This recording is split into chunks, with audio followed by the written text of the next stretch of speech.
Hey all you cool cats and kittens, or in my house we say pugs and thugs. It's me, Amy T, with another segment of Experimental Comedy Therapy. I hope everybody's been staying safe and healthy. I've watched way too much Netflix. Carol Baskin killed her husband, whacked him. Can't convince me that it didn't happen. Fed him to tigers, they snack it. What's happening? Carol Baskin. I've eaten way too much. I've had to physically make sure I put a pair of pants on every week that buttoned and zipped, so I had a gauge of where I was at for my fat. Like, oh shit, we gotta like kind of get back into shape, you know? So we're on day 3 of a 30-day challenge. Not in a row, we've just done it 3 times in the last 2 months. So again, killing it at life. But I knew, like, we've been putting on a little bit of weight, and we put on that honeymoon hunk. You know, like that 10 pounds that you put on the honeymoon, you're like, oh, when we get home, we're gonna take it off. And then you get home and you're like, fuck it, this is the cow you bought. This is the one you own now. You said I do. I do want this cow. That's what you said. I have definitely put on a little bit of weight, and so now I have my goal weight. We decided to go back to the gym, and now I have my goal weight. I just want to fit back into my underwear again. Can I just tell you how fat you have to get that your underwear doesn't fit? Because that's how fat I got. Like, there's a lot of give in underwear. Gave mine all out. I actually gave myself lymphedema in my left leg because I was cutting the circulation off. That's how fucking fat I got. I'm like, this is ridiculous. You can't be that fat. Like, you need underwear to fit. You know what I mean? I was like, all right, yeah, I need to do something about that. Because I didn't want to have bins in my attic of fat underwear, skinny underwear, like, you just want underwear that fits, you know? So we decided, we were like, all right, we gotta go back to the gym, you know? And so the girl that's doing the intake on us on the gym, she's like, okay, so what are some of your fitness goals? And I was like, all right, Tina, what I would like to do is, like, one of my fitness goals is that if I ever had to give somebody CPR, I didn't want to have my own heart attack while I'm doing it. How's that? That's a good goal, don't you think? I don't know if anybody here has recently taken the CPR class, but I had to for a new job recently, and holy shit, that was a workout. Right? Because you have to do so many beats per minute, you know, and so they do it. They tell you to do it to the beat of staying alive, you know? So they're like, staying alive, staying alive. After 13 seconds, I was like, Diane, call it, he's fucking dead, I can't do this. Okay. No good Samaritan law happening here. It's either me or him, and it's gonna be him.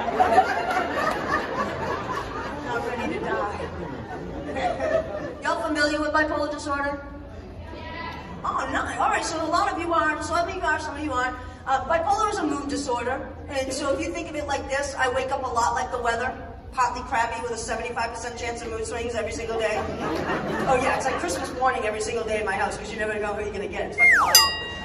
And people think they know what it is, because people be like, oh yeah, ABT, I get it. I get the ADD, I get it. And I'm like, oh no, you don't get it at all. Because someone with bipolar will cut you. Someone with ADD forgets to cut you.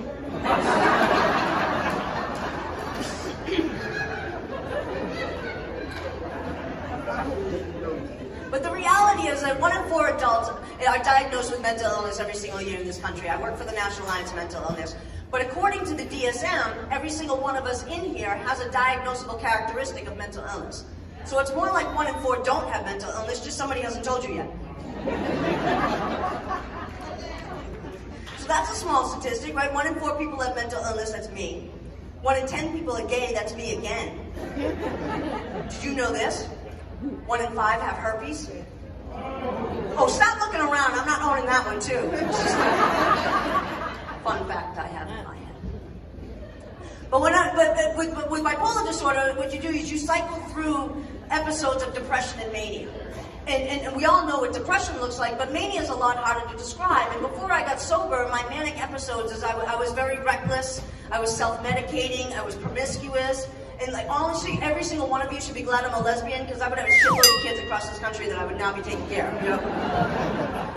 But now, my manic episodes, I haven't had a depressive episode in a long time, but my manic episodes are a lot different now. And I like shopping. Shopping is my thing. Like, I have a fetish for Cole Haan shoes. And now, I already have an addictive personality, so my thing now is I like the scratch tickets.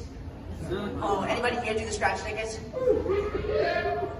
Okay, it's an $800 billion industry a year. Just her and I are kicks in the roads in here. You guys play Keno? Is that what you guys do? Fucking watching television for 3 minutes? I see you guys when I'm at the convenience store scratching. You guys are like, oh, 72, come on. Can't do the Keno, but I do. I fucking love the scratch tickets. Oh my God, do I love it. Have you ever like gone and you go to sit down on the couch? I'm talking to you. You know, like when you're scratching tickets, you ever sit down on the couch and you're like, oh, fuck, I got a coin, right? You know what I started doing? I started keeping one in the couch. Isn't that a good idea, right? It's a brilliant idea, because I knew my wife would never find it, because she doesn't clean. You know what I mean? So I was like, oh, this is awesome. And sometimes there's 4 quarters in the couch, and that's another scratch ticket, and it starts to cycle all over again. Love it, love it, love it. My wife got in my car recently, and she looked at me, she's completely disgusted. I'm like, what's the matter with you? She's like, I can't believe you started smoking again. And it wasn't, it was all the scratch ticket dust.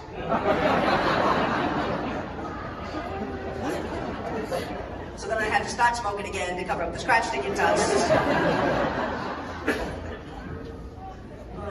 Anybody have a birthday in the last year?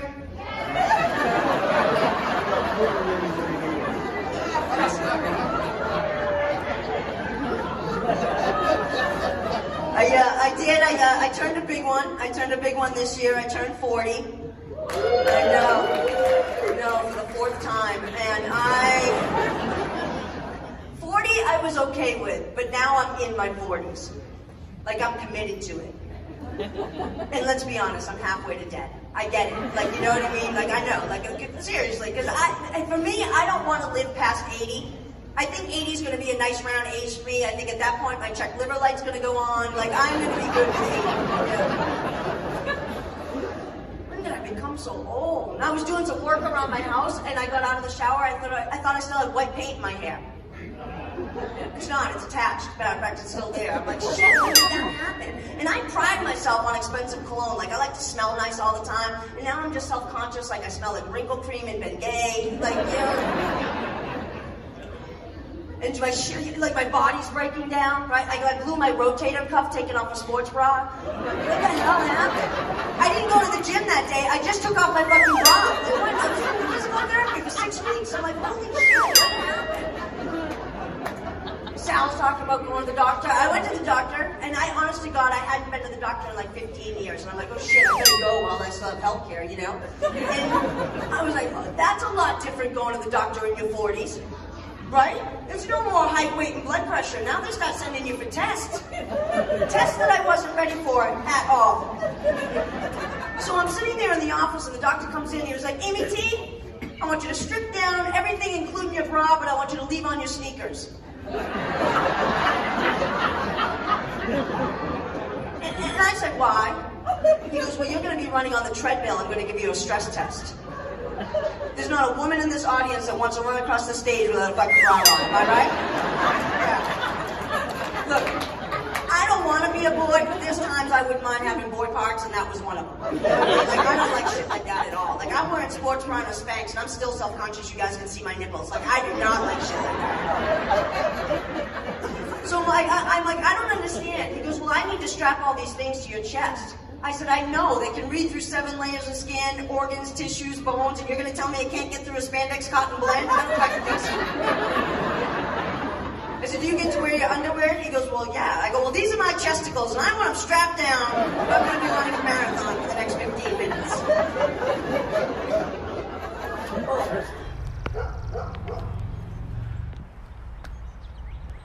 A nurse lives here. Thanks, honey. I hope you enjoyed the silly little clip that I put together for you. Clearly, this is my quarantine uniform these days. Nami Mas, thank you so much for asking me to be a part of this event. I hope you know how much I love you guys.